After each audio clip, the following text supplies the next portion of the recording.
ìsìn àjọ̀dún ìkórè tí ò ní ni a ó rí nínú ìwé ìrere ti Luke orí 6 bẹ̀rẹ̀ kíkà láti ẹsẹ̀ 42 títí dé ẹsẹ̀ 45.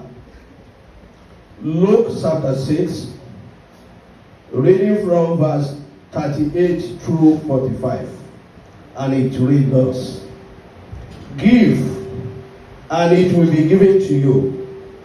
Good measure, pressed down, shaken together, and running over will be put into your bosom.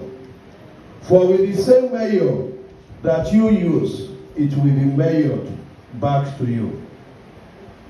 And he spoke a parable to them. Can the blind lead the blind? Will they not both fall into ditch? 40. A disciple is not above his teachers, but everyone who is perfectly trained will be like his teacher. 41. And when do you look at the speck in your brother's eyes, but do not perceive the plank in your own eyes?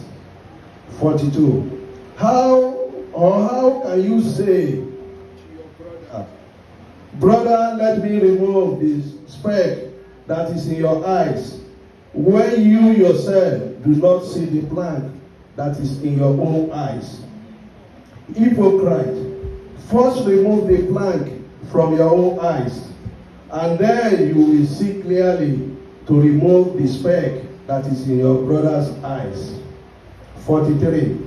For a good tree does not bear bad fruit, nor does a bad tree bear good fruit. 44, second to the last verse. For every tree is known by its own fruit.